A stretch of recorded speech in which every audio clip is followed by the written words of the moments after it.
Lane Kiffin and Old Miss. The tragedy of leaving before the ending. Anatomy of tragedy. How things fall apart. This didn't happen because someone failed. No one lost control. No one panicked. No one sabotaged anything. In fact, by almost every measurable standard, everything worked. The team won. The program stabilized. The coach's value peaked. And yet, something fractured anyway. Because tragedy doesn't always arrive through collapse. Sometimes it arrives through movement. When one part of a system keeps going while everyone else believes the story is still being told together. This is not a story about a coach leaving a job. It's a story about what happens when belief assumes permanence and ambition assumes motion. This is anatomy of tragedy. This is how things fall apart without falling down. You see, from the outside, the 2025 Ole Miss season looked like fulfillment. Wins accumulated steadily. Then rankings followed. The program crossed from relevance into legitimacy. For the first time in modern memory, Ole Miss didn't feel like a temporary guest at the national table. It felt seated. University of Mississippi fans didn't just show up. Oh, they settled in. Because this season wasn't framed as a peak, it was framed as a foundation. And at the center of that foundation stood Lane Kiffin. Not as a savior, not as a mercenary, but as something far more rarer in modern college football. A coach who appeared to have stayed long enough to mean it, to understand why the story ends the way it does. You have to understand the machine operating underneath of it. You see, college football no longer rewards continuity. It rewards timing. Coaches are not valued for stability. They are valued for upward optionality. The moment a coach proves they can win without the biggest resources, their value spikes precisely because they are now seen as portable. Ole Miss's success didn't anchor Lane Kiffin. It advertised him. Every win increased leverage. Every playoff conversation increased marketability. And markets do not ask whether a story is finished. They ask whether an asset has peaked. Lane Kiffin's career has never been about incompetence.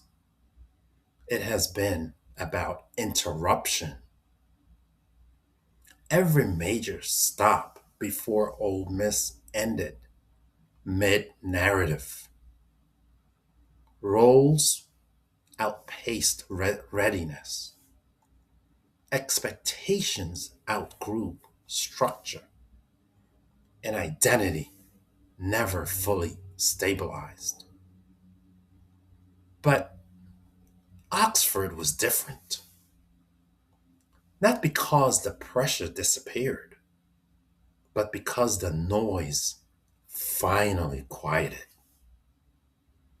And for someone shaped by volatility, quiet can feel less like safety and more like a warning.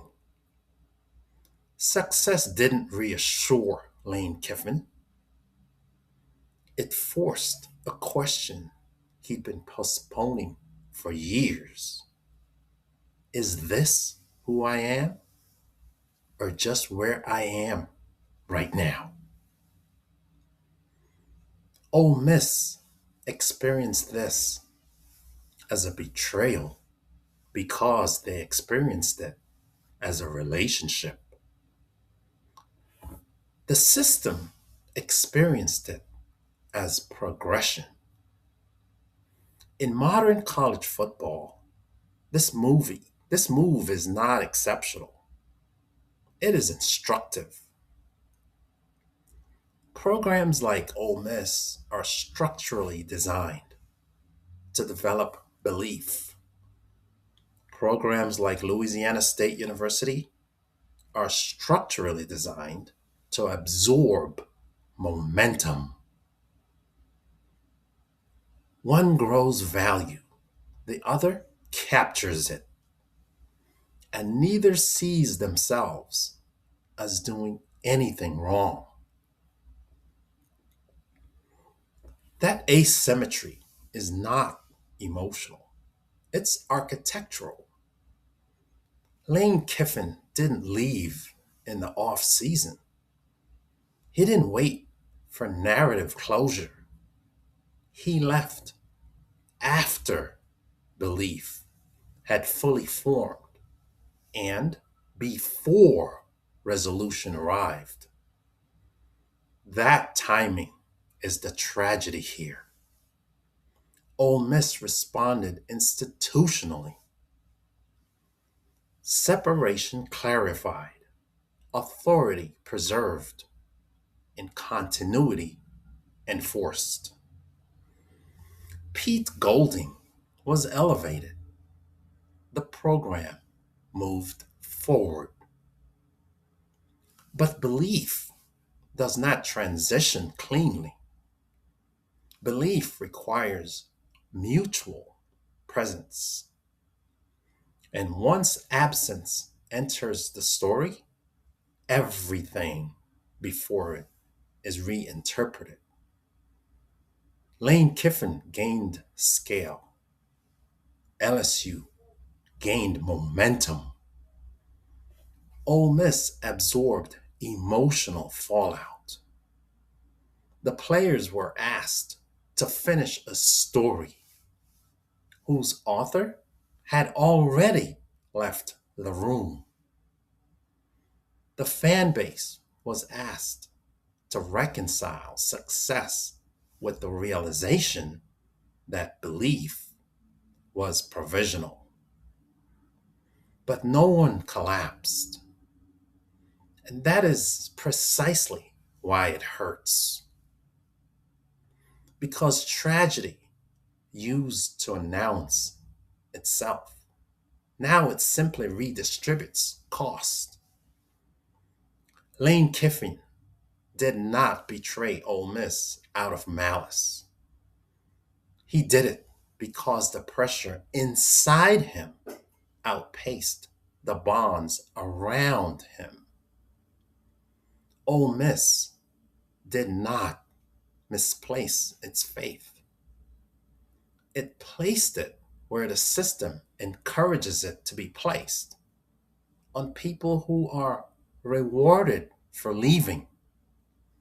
This is not a scandal. It is a demonstration of what happens when belief assumes stillness inside a system that only rewards motion. This has been Anatomy of Tragedy. Not when things fail, but when success reveals the truth too early. Please subscribe and like the channel so you can receive notification for our next episode.